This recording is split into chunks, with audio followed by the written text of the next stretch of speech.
ठंड में गरीब बहू को मिला अंडरग्राउंड ससुराल। दिसंबर की सुबह कोहरा इतना घना है जैसे आसमान जमीन पर उतर आया हो। एक टूटे फूटे कच्चे मकान के आंगन में नैना बैठी है। तभी उसकी माँ विमला घर के अंदर से एक पुरानी ऊनी शॉल लेकर आती है और नैना को उड़ा देती है। ले लाडो, इसे कसकर लपेट ले, आज तो हवा हड्डियों में घुस रही है। अब तो तू कुछ ही दिन की मेहमान है हमारे घर की, फिर यहाँ से चली जाएगी। माँ बहुत ठंड है, मुझे डर लग रहा है, पता नहीं ससुराल वाले कैसे होंगे, उनका घर कैसा होगा। तो चिंता मत कर बेटी, मैंने बिचौलिए से पक्का पता किया है, लड़का हीरा है और उनका घर तो बहुत गहराई में बना है। वहाँ न हवा लगती है न ठंड, सुना है वहाँ तो बिना रजाई के भी गर्मी लगती है। गहराई में? इसका मतलब उनका घर जरूर किसी खूबसूरत घाटी में होगा, पहाड़ों के नीचे, जहाँ ठंडी हवाएं नहीं पहुँचती। तब तो माँ वो जगह बहुत सुंदर होगी, मैं वहाँ खूब पेड़ पौधे लगाऊंगी। हाँ हाँ, जो करना हो करना, हाँ बस याद रखना वो गरीब जरूर है पर दिल के साफ है, कभी उनकी गरीबी का मजाक मत उड़ाना।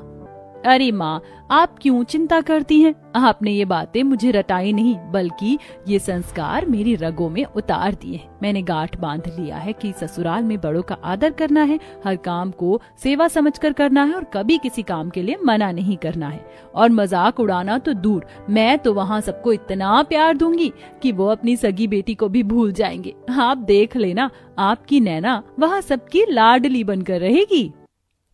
माँ हूँ ना, इसीलिए बार बार समझाती हूँ, बेटी तो माँ की परछाई होती है। कल को अगर तुझसे अनजाने में भी कोई चूक हुई तो दुनिया तुझे नहीं, मेरी परवरिश को ताना मारेगी। और एक माँ सब कुछ सह सकती है पर अपनी परवरिश पर उंगली उठते नहीं देख सकती। ये सुनकर नैना रोने लगती है। विमला उसे चुप कराती है। अरे रो मत पगली, और वैसे मेरा दिल जानता है कि तू हीरा है, जहाँ जाएगी अपनी चमक ही बिखेरेगी।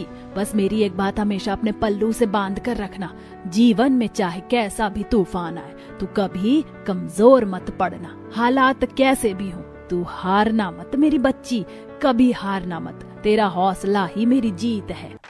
समय बीतता है और नैना की शादी हो जाती है। नैना शादी के जोड़े में अपने पति रवि के साथ जंगल की तरफ जा रही है। सूरज डूब रहा है और कोहरा छाता जा रहा है। रवि जी प्लीज रुकिए, हम कहाँ जा रहे हैं? माँ ने कहा था आपका घर गहराई में है, पर यहाँ तो दूर दूर तक कोई आबादी नहीं है, जंगल और जानवर हैं। मुझे बहुत डर लग रहा है, क्या हम रास्ता भटक गए हैं? नहीं नैना, हम भटके नहीं हैं, हम शॉर्टकट से जा रहे हैं। और मैंने कहा था ना, हम गाँव वालों से थोड़ा अलग रहते हैं, बस पहुँचने ही वाले हैं, हिम्मत रखो। और हाँ, डरने की कोई जरूरत नहीं है। हे भगवान, ये आदमी मुझे कहाँ ले जा रहा है? कहीं ये कोई डाकू तो नहीं, या मुझे जंगल में मारकर फेंकने लाया है? माँ तुमने तो कहा था परिवार सीधा साधा है, लेकिन मुझे तो कुछ और ही लग रहा है। चलते चलते रवि और नैना जंगल के बीचों बीच एक विशाल सूखे और डरावने बरगद के पेड़ के पास रुकते हैं। उस पेड़ की जड़ें सांपों की तरह जमीन पर फैली हुई हैं। रवि नैना का हाथ छोड़ता है और पेड़ की जड़ों के बीच जमा सूखे हुए पत्तों के एक बड़े से ढेर को हाथों से हटाने लगता है। नैना हैरान रह जाती है, उसे कुछ समझ में नहीं आता। पत्ते हटते ही नीचे लकड़ी का एक पुराना दरवाजा दिखाई देता है। लो नैना, आ गया मेरा घर। ये क्या है? रवि जी आप होश में तो हैं? ये घर है या कब्र? ये तो जमीन के अंदर है। मुझे घर जाना है, मुझे नहीं जाना इसके अंदर। नैना भागने ही वाली होती है कि तभी उस काले गड्ढे के अंदर से एक रोशनी ऊपर की तरफ आती है। सीढ़ियों से शांति देवी, रवि की माँ, ऊपर आती है। बहू आ गई तू, कब से हम तेरा ही इंतजार कर रहे थे। अब जल्दी से चल अंदर, नहीं तो सर्दी लग जाएगी। देख नहीं रही कितनी ठंडी हवा चल रही है। माँ जी आप इसके अंदर? हाँ बहू, अब नीचे चल, नहीं तो तू पहले दिन ही बीमार हो जाएगी। अरे चलो नैना, सब इंतजार कर रहे हैं तुम्हारा, अब यही हमारी दुनिया है। नैना घबराते हुए नीचे जाती है, उसके साथ रवि भी जाता है और फिर शांति देवी भी। नीचे का नजारा और भी हैरान कर देने वाला था। दीवारों से पेड़ की मोटी मोटी जड़ें निकल रही थी, सामने ही पूरा परिवार खड़ा था। नैना ये सब देखकर बहुत डर गई थी। ले बहू, हो गया तेरा गृह प्रवेश, यही है हमारा आशियाना, यही है हमारा अंडरग्राउंड घर, हम यहीं रहते हैं। माँ जी यहाँ तो हवा भी नहीं आ रही, मेरा दम घुट रहा है, ये जड़ें ऐसा लग रहा है ये मुझे जकड़ लेंगी। देख रही है पिंकी, आते ही नखरे शुरू। अरे ओ महारानी, ये बुर्ज खलीफा नहीं है, अंडरग्राउंड घर है। यहाँ हवा ऐसे ही आती है, आदत डाल ले वरना दम तो घुटेगा ही। चुप कर मोहिनी, बेचारी नई है, डर गई होगी। हाँ हाँ, तुम तो बस देवरानी की ही साइड लो, हम तो जैसे अमरीश पुरी हैं इस घर के। रवि जी प्लीज मुझे ऊपर ले चलिए, मुझे यहाँ बहुत डर लग रहा है, ऐसा लग रहा है जैसे मैं किसी कब्र में आ गई हूँ। खबरदार, जो कब्र शब्द बोला, ये घर है हमारा, तुझे यही रहना है, चाहे हंस के रहे या रोके। पिंकी, इसे इसका कोना दिखा दे जहाँ ये रहेगी। रात का समय है, घर में सब सो चुके हैं, बस नैना ही जाग रही है। उसे नींद नहीं आ रही है, तभी उसके ऊपर कुछ मिट्टी गिरती है और वो चिल्ला पड़ती है। रवि जी उठिए, छत गिर रही है, हम मर जाएंगे, हम दब जाएंगे, जल्दी उठिए, ये छत गिरने वाली है। क्या हुआ नैना, चिल्ला क्यों रही हो?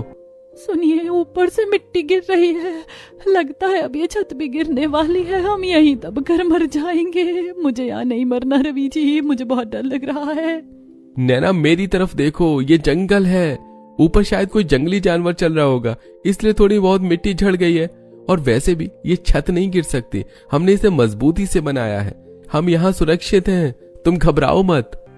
पर अगर बारिश हुई और मिट्टी धंस गई तो हम तो जिंदा दफन हो जाएंगे ना। अरे मैं हूं ना, मैं तुम्हें कुछ नहीं होने दूंगा, अब सो जाओ, सुबह जल्दी उठना है। यह कहकर रवि सो जाता है। हे भगवान, मैंने तो सोचा था कि ससुराल में अच्छे से रहूंगी, लेकिन यहाँ तो सब कुछ उल्टा पुल्टा हो रहा है। घर देखो कैसा है। भगवान अब तू ही मुझे बचा, मुझे तो डर लग रहा है। सुबह हो चुकी है, नैना अभी तक सो रही है। तभी मोहिनी और पिंकी उसके पास आती है। मोहिनी के हाथ में एक खाली बाल्टी है। उठ जाओ कुंभकर्ण की छोटी बहन, ये तेरा मायका नहीं है जहाँ तेरी माँ तेरे लिए चाय नाश्ता लेकर आएगी। यहाँ सब कुछ खुद लाना पड़ता है। अब जल्दी उठ और पानी लेकर आ, घर में पानी नहीं है। मोहिनी की आवाज सुनकर नैना उठ जाती है। भाभी अभी तो अंधेरा है और बाहर बहुत ठंड होगी। अरे भाभी, यहाँ तो 24 घंटे अंधेरा रहता है, यहाँ सूरज की रोशनी नहीं आती। अब जल्दी से उठो और पानी लेकर आओ। कहाँ से लाना है पानी? ऊपर पास में ही एक नदी है, वहाँ से लाना है, अब जल्दी जा। नैना बेमन से शॉल लपेटकर बाल्टी उठाती है और सीढ़ियां चढ़कर ऊपर जाती है। जैसे वो बाहर निकलती है, वो ठंड से कांप उठती है। बाहर बर्फीली हवा चल रही है। नैना कांपते हुए नदी के पास जाती है। जैसे ही वो पानी में हाथ डालती है, उसका हाथ सुन्न हो जाता है। हाय माँ, ये पानी तो बहुत ही ठंडा है, इसमें तो मेरे हाथ सुनने पड़ गए। नैना बड़ी मुश्किल से बाल्टी में पानी भरती है और फिर वापस लौटती है। नीचे मोहिनी और पिंकी पास में आग जलाकर हाथ ताप रहे हैं और नैना को देख देख कर हंस रही है, क्योंकि वो ठंड से कांप रही थी। देख पिंकी, तेरी नई भाभी कैसे नागिन डांस कर रही है ठंड में। अरे पानी जल्दी जल्दी ला, बस एक बाल्टी थोड़ी लाना है, और भी पानी लाना है। और सुन, इसके बाद मेरे और माँ जी के कपड़े भी धोने हैं इसी ठंडे पानी से, और घर के जूठे बर्तन भी बाकी हैं अभी धुलने के लिए। ये सब तुझे ही करना है। रोना नहीं नैना, माँ ने रोना नहीं सिखाया, तू हर काम कर सकती है। दोपहर का समय है। रवि, महेश और रामप्रसाद जी मजदूरी करने के लिए चले गए हैं। कई दिनों से उनकी मजदूरी नहीं मिली थी, इसलिए घर में कुछ भी खाने के लिए नहीं था। सुनो बहुओं, डिब्बे खाली हैं, अगर आज खाना खाना है तो नदी जाओ और मछलियाँ पकड़ के लाओ, आज उसको ही पकाकर खाना पड़ेगा। और हाँ, साथ में लकड़ियाँ भी लाना, लकड़ियाँ भी खत्म हो गई हैं। जी माँ जी, मैं तो अभी ले आती हूँ, मुझे तो इस काम में महारत हासिल हो गई है। चलो शहर की मैडम, देखते हैं तू क्या तीर मारती है। तीनों नदी किनारे पहुंचती हैं। मोहिनी और पिंकी तो माहिर हैं, वो झट से जाल फेंकती हैं और छोटी छोटी मछलियां पकड़ लेती हैं। नैना डरते डरते पानी में उतरती है, उसका पैर फिसलता है और वो पानी में गिर जाती है। वाह वाह, मछली पकड़ने गई थी या खुद मछली बनने पिंकी? देख रही है, इससे ना हो पाएगा, आज तो ये भूखी ही सोएगी। नैना पानी से बाहर निकलती है। नहीं, मैं हार नहीं मानूंगी, माँ जी ने कहा है घर में खाने के लिए कुछ नहीं है। नैना ठंडे पानी में खड़ी होकर ध्यान से देखती है। एक बड़ी मछली उसके पास से गुजरती है। नैना तेजी से हाथ मारती है और अगले ही पल उसके हाथों में एक बहुत बड़ी मछली थी। भाभी, ये तो बहुत बड़ी है, इतनी बड़ी तो भैया भी नहीं पकड़ पाते। देख लीजिए जेठानी जी, शहर की हूँ पर कमजोर नहीं। चलिए, अब लकड़ियाँ भी काटनी है ना। बड़ा तीर मार लिया, तुक्का लग गया होगा। चल अब ज्यादा हवा में मत उड़। माँ जी, पता नहीं लकड़ियाँ जल ही नहीं रही, लगता है लकड़ियाँ गीली हैं। गीली नहीं है माँ जी, इसने जानबूझकर गीली की है। ये चाहती है कि आपका दम घुट जाए और इस घर की चाबी इसके हाथ में आ जाए। ये बहू नहीं, काल है, काल।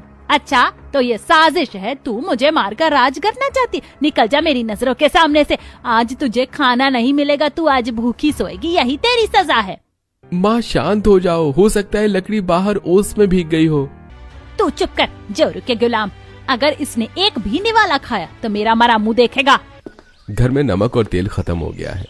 मर्दों के पास समय नहीं था, इसलिए नैना, मोहिनी और पिंकी को बाजार जाना पड़ा।